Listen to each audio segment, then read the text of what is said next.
नमस्कार साथियों, जय हिंद जय भारत। हम भारतीय संविधान में संशोधन की प्रक्रिया को पढ़ रहे हैं, जिसमें हम देख रहे हैं कि विभिन्न संविधान संशोधन विधेयकों को, और इसी क्रम में आज हम 121वां संविधान संशोधन विधेयक को पढ़ने वाले हैं।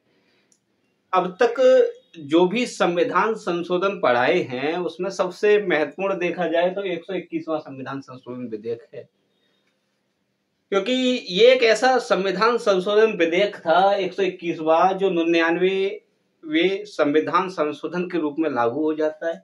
121वां संविधान संशोधन विधेयक एक ऐसा विधेयक था जो बहुत ही जल्दी लोकसभा राज्यसभा में पारित हो जाता है तथा बहुत ही जल्द यह 121वां संविधान संशोधन विधेयक 99वें संविधान संशोधन अधिनियम के रूप में लागू हो जाता है। और सबसे आश्चर्य का तो बात यह है कि जो 99वां संविधान संशोधन था वह एकमात्र ऐसा संविधान संशोधन है जिसे सर्वोच्च न्यायालय द्वारा पूरी तरह समाप्त कर दिया जाता है, असंवैधानिक घोषित कर दिया जाता है। आज बहुत सारे ऐसे प्रश्नों का उत्तर मिलने वाला है जब हम यह कहते हैं कि क्या वास्तव में न्यायाधीश ही न्यायाधीशों की नियुक्ति करते हैं। बहुत सारे कह सकते हैं कि बिल्कुल समझ में आ जाए चीजें तो ये मान लो कि इससे बेटर कुछ है नहीं पॉलिटी में। समझिएगा कि क्या सुप्रीम कोर्ट में क्या है पावर और किस तरह उसने सरकार की इतनी मेहनत को एक झटके में शून्य घोषित कर दिया। बहुत कह सकते हैं कि एक बहुत शानदार डिसीजन रहा माननीय सर्वोच्च न्यायालय का। और पूरे संविधान के इतिहास की बात करें, जब से देश आजाद हुआ है तब से बात करें तो एकमात्र ऐसा संविधान संशोधन रहा है 99वां कि जो पूरी तरह समाप्त किया गया है। समझते हैं इस चीज को। 121वां संविधान संशोधन विधेयक बात 2014 की है।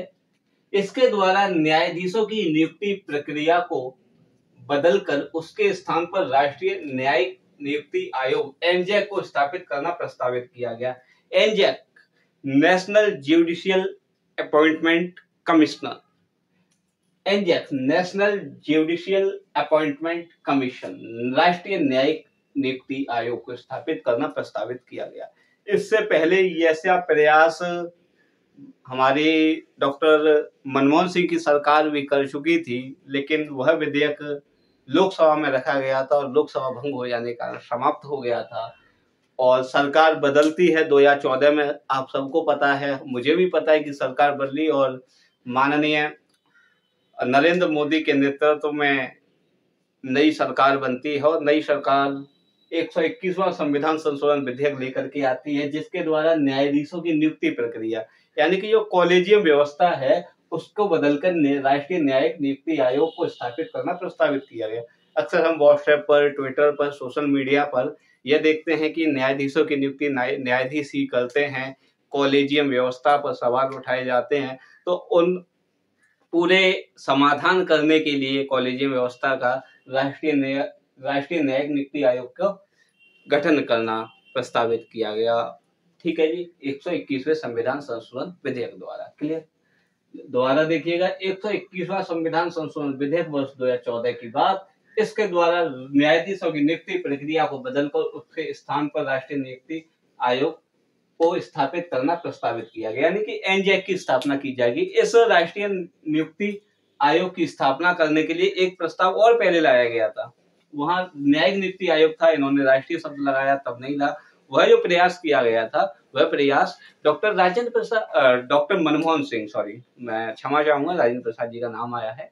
ऐसा जो प्रयास था 121वें संविधान संशोधन विधेयक से पहले डॉक्टर मनमोहन सिंह की सरकार भी कर चुकी थी, लेकिन वह विधेयक जो था वो लोकसभा में रखा गया, भंग हुआ, जैसा आपको पहले ही बताया। समझने वाली बातें हैं, पॉइंट को समझिएगा, चीजें बहुत क्लियर होने वाली है। क्योंकि यह विधेयक पारित भी हुआ और पारित होना लाजिम था, क्योंकि पूर्ण बहुमत की सरकार थी, हर जगह नरेंद्र मोदी के नेतृत्व में सरकार थी और लगभग सांसद कह सकते हैं सब उन्हीं के थे। तो ये प्रस्ताव बहुत जल्द पारित हुआ, लोकसभा में भी राज्यसभा में भी। पारित होने के बाद में 1 जनवरी 2015 को यह 99वें संविधान संशोधन के रूप में लागू भी हो गया। भाई 99वां संविधान संशोधन यहाँ पॉइंट ये भी याद रखिएगा कि आपको पढ़ाया गया है संविधान संशोधन की प्रक्रिया में ही कि राष्ट्रपति का निर्वाचक मंडल हो गया, या कहें कि न्यायाधीशों की नियुक्ति के संदर्भ में सर्वोच्च न्यायालय या हाई कोर्ट में कोई भी बदलाव करना है तो उसके लिए जब भी संविधान संशोधन किया जाएगा उसके लिए विशेष बहुमत तथा आधे राज्यों का अनुमोदन लेना होता है। इसमें भी ऐसा ही हुआ। 1 जनवरी 2015 को जब यह 99वें संविधान संशोधन के रूप में होता है तो वहां लोकसभा और राज्यसभा से विशेष बहुमत से यह प्रस्ताव पारित होता है तथा आधे राज्यों का अनुमोदन भी इसको मिल रहा होता है। अब बात क्या आती है कि अक्टूबर 2015 में supreme court advocates on record association, इसको याद रखिएगा थोड़ा भाई, जब हम सर्वोच्च न्यायालय सुप्रीम कोर्ट के बारे में पढ़ रहे होंगे तो वहां इस तरह के बहुत सारे हम एनजीओ और संगठनों के बारे में बात करने वाले हैं कि किस तरह उन्होंने अपनी याचिकाएं लगाई हैं और माननीय सर्वोच्च न्यायालय को अपने निर्णय को बदलना पड़ा है। क्लियर है? तो याद रखते हैं अक्टूबर 2015 में ये सुप्रीम कोर्ट के जो वकील हैं उनका संगठन है। तो अक्टूबर 2015 में supreme court advocates on record association बनाम भारत संघ 2015 के मामले में 99वां संविधान संशोधन असंवैधानिक घोषित किया गया। यहाँ पूरा संविधान संशोधन जो था 99वां जो पूरा संविधान संशोधन है इसको माननीय सर्वोच्च न्यायालय पूरी तरह आधारभूत संरचना का उल्लंघन मानते हुए असंवैधानिक घोषित कर दिया जाता है। अर्थात यह कह सकते हैं रियली है, वास्तविकता है कि 99वां संविधान संशोधन एकमात्र हमारे राजनीति के इतिहास में ऐसा संविधान संशोधन है जो पूरी तरह रद्द किया गया है। क्लियर? थोड़ा डिटेल में पढ़ते हैं। 12 अगस्त 2014 को विधेयक लाया गया है अभी, और काम बड़ा सुपरफास्ट तरीके से हो रहा है क्योंकि पहले यूपीए की गवर्नमेंट थी, तो यूपीए अर्थात जो कांग्रेस के गठबंधन की जो सरकारें थी वो तो इस प्रस्ताव को लाना ही चाह रही थी, और जो इस समय सत्ता में आए हुए थे 2014 में वो उस समय विपक्ष में होते थे तो उन्होंने उसको पास नहीं होने दिया था। अब यूपीए गवर्नमेंट वाले भी हैं जो पहले थी, इसके बाद एनडीए वाले में, दोनों मिलकर के इसको वोट किया, अब बिल्कुल धड़ल्ले से पास, सर्वसम्मति से पास हुआ था भाई, एक भी वोट लोकसभा में इसके विपक्ष में नहीं पड़ा। 16 अगस्त 2014 को विधेयक जो था वो लोकसभा में पारित, यानी कह सकते हैं कि 12 अगस्त 2014 को विधेयक लाया गया और 16 अगस्त को लोकसभा में पारित। इसके बाद 18 अगस्त को राज्यसभा में पारित, लेकिन राज्यसभा में एक थे जिन्होंने इसके विपक्ष में मत दिया था, वो थे राम जेठमलानी साहब, जिन्होंने इस विधेयक को 121वें संविधान संशोधन विधेयक को विपक्ष में मत दिया था। राम जेठमलानी साहब राज्यसभा के सदस्य थे। इसके बाद चूंकि ये जो संशोधन किया जाता है न्यायाधीशों की नियुक्ति के संदर्भ में, या कह सकते हैं सर्वोच्च न्यायालय या उच्च न्यायालयों में, तो इसके लिए आधे राज्यों का अनुमोदन लेना होता है, विशेष मतलब कह सकते हैं विशेष बहुमत तथा आधे राज्यों का अनुमोदन। तो विशेष बहुमत तो इसको मिल गया, विशेष से भी ज्यादा मिल गया, अब आधे राज्यों का अनुमोदन चाहिए। उस समय जो राज्य हुआ करते थे, चूंकि उस समय जो राज्य थे वो कुछ इस तरह थे, 29 और प्लस दिल्ली और पुडुचेरी, यानी कितने राज्य हो गए आपके? तो ये राज्य हुए 31। अनुमोदन चाहिए आधे राज्यों का, केवल आधे राज्य, तो आधे राज्य इसके करेंगे 15.5 आ रहे हैं, यानी कि इसको 16 राज्यों का अनुमोदन चाहिए। क्लियर? आधे राज्यों का अनुमोदन मिलने में देखें तो जो सबसे पहले अगर अनुमोदन किसी ने किया था ना तो राजस्थान ने कर दिया। कब कर दिया? 23 सितंबर 2014 को। फिर उसके बाद दूसरा राज्य, तीसरा राज्य, चौथा राज्य, इस तरह 16 राज्य जिस दिन कंप्लीट हुए उसके बाद विधेयक राष्ट्रपति जी के पास जाता है। प्रणब मुखर्जी उस समय हमारे देश के राष्ट्रपति हुआ करते थे। प्रणब मुखर्जी साहब 31 दिसंबर 2014 को इस पर अपने हस्ताक्षर कर देते हैं और यह विधेयक अब अधिनियम बन जाता है। और यह जो विधेयक है 121वां संविधान संशोधन विधेयक 99वें संविधान संशोधन अधिनियम के रूप में 1 जनवरी 2015 को लागू हो जाता है। इस 99वां संविधान संशोधन अधिनियम के द्वारा संविधान में 3 नए अनुच्छेद जोड़े गए, 124A, 124B, 124C। याद रखना, जोड़े गए या जोड़े गए थे, वर्तमान में नहीं है क्योंकि इसको रद्द कर चुका है माननीय सर्वोच्च न्यायालय। इस पूरे संविधान संशोधन को रद्द कर चुका है। अनुच्छेद 124A national judicial appointment commission NJAC की स्थापना का प्रावधान करता है, जिसमें कहता है कि इसमें कुल 6 सदस्य होंगे और जो इसके अध्यक्ष होंगे वो माननीय सर्वोच्च न्यायालय के मुख्य न्यायाधीश होंगे तथा 5 अन्य सदस्य होंगे। इस तरह का प्रावधान करता है। अनुच्छेद 124B में एनजेक के जो कार्य थे उनका उल्लेख किया गया। एनजेक 124 में इस तरह का प्रावधान किया गया कि जिनका उल्लेख 124A और 124B में नहीं है, ऐसे कानूनों पर विधि बनाने की शक्ति संसद की होगी। ठीक है जी। इस एनजेक की स्थापना को लेकर के माननीय सर्वोच्च न्यायालय में supreme court advocates on record association याचिका दायर करता है कि संसद इस पर कानून क्यों बनाएगी। जब याचिका दायर की गई तो सुप्रीम कोर्ट इस दलील देकर के खारिज कर देता है कि अभी तो संसद ने कोई कानून बनाया ही नहीं है, जब बनाएगा तब आना, कोई दिक्कत नहीं। संसद एनजेक के संदर्भ में एनजेक एक्ट, एनजेक अधिनियम यानी कि राष्ट्रीय न्यायिक नियुक्ति आयोग का एक अधिनियम बनाती है अप्रैल 2015 में। जैसे ही अधिनियम बनाया गया, माननीय सर्वोच्च न्यायालय इसको संज्ञान में लेता है और एक संविधान पीठ का गठन करता है, जो 5 सदस्यों की संविधान पीठ होती है, जिसके अध्यक्ष JS केहल थे। ध्यान रखना, बहुधा संविधान पीठ जो गठित की जाती हैं उसके अध्यक्ष माननीय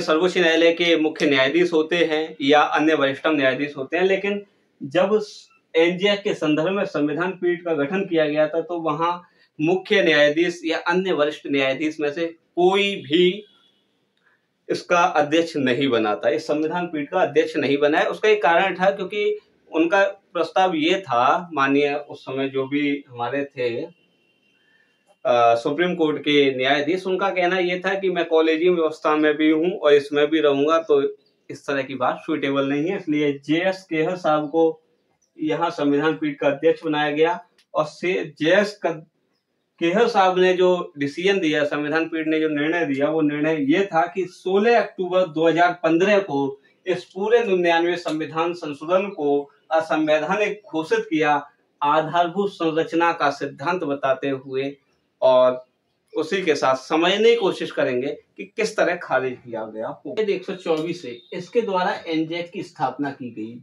मुख्य न्यायाधीश इसके अध्यक्ष होते थे तथा इसमें 5 अन्य सदस्य थे, यानी कि 5 तो अन्य सदस्य और 1 मुख्य न्यायाधीश CJI, तो टोटल कितने सदस्य हुए? 6 सदस्य होते थे।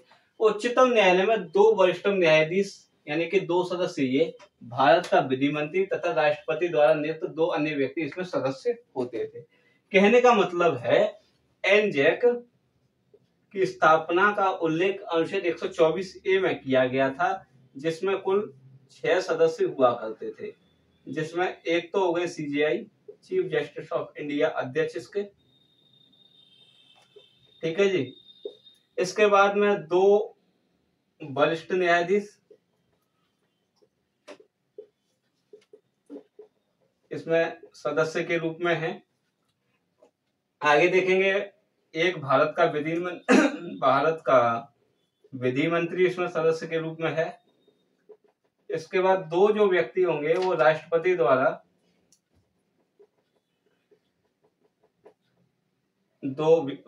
द्वारा नियुक्त व्यक्ति, यानी कि इस तरह आप देख रहे हैं इसमें 5 सदस्य ये और 1 अध्यक्ष, कुल टोटल कितना हो गया? 5 + 1 6 सदस्य होते थे। अनुच्छेद 124 भी इसमें एनजेक के कार्यों का उल्लेख था। और अनुच्छेद 124 से इसमें एनजेक के संदर्भ में कानून बनाने का अधिकार संसद को दिया गया। हमें पता है और अभी बताया कि supreme court advocates on record association बनाम भारत संघ 2015 के मामले में माननीय सर्वोच्च न्यायालय ने 16 अक्टूबर 2015 को अपना निर्णय देते हुए 99वें संविधान संशोधन विधेयक को समाप्त कर कॉलेजियम व्यवस्था पुनः लागू कर दी। अब यहाँ थोड़ा समझना होगा क्या निर्णय था और कैसे था। मान लीजिएगा ये एनजेक है, सुप्रीम कोर्ट ने क्या दलील के आधार पर इस पूरे 99वें संविधान संशोधन को रद्द किया, वो दलील देखिएगा। एनजैक में कुल 6 सदस्य हैं। एनजैक में यह प्रावधान था कि ये 6 सदस्य बहुमत के साथ किसी व्यक्ति का नाम यदि माननीय सर्वोच्च न्यायालय के मुख्य न्यायाधीश बनाने के संदर्भ में सुझा करके भेज दें, सुझाव दे दें, तो होना क्या है देखिएगा।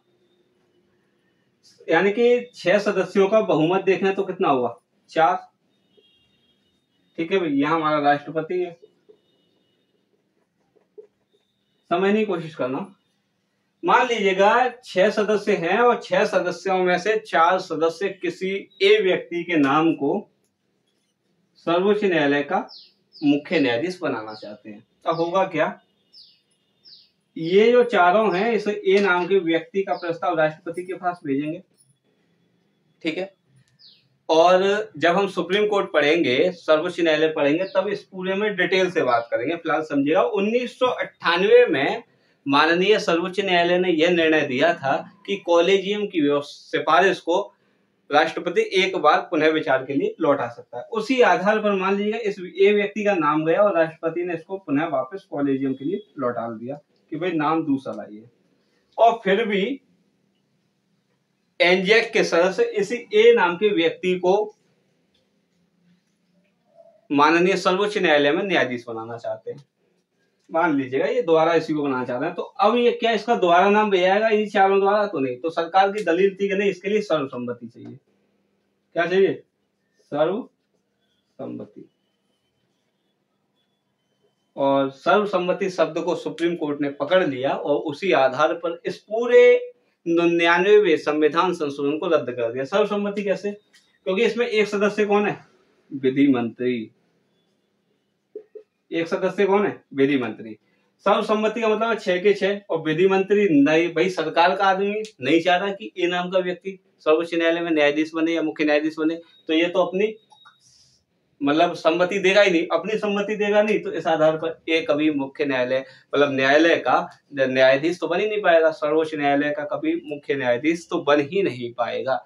इस आधार पर शक्तियों का पृथक्करण अथवा आधारभूत संरचना का उल्लंघन मानते हुए 99वां संविधान संशोधन माननीय सर्वोच्च न्यायालय ने 16 अक्टूबर 2015 को पूरी तरह कैंसिल कर दिया, रद्द कर दिया। और हम देखें तो यह माननीय सर्वोच्च न्यायालय का इतिहास कहें या कह सकते हैं संविधान के इतिहास में ऐसा पहली बार था कि किसी कानून को, किसी संविधान संशोधन को पूरी तरह रद्द किया जा रहा है। आशा करता हूँ ये बातें आपको समझ में आई होंगी। तब तक बने रहिए साथ, आगे पेश करेंगे हम 122वां संविधान संशोधन विधेयक और 123वें संविधान संशोधन के विधेयक के ऊपर विस्तार।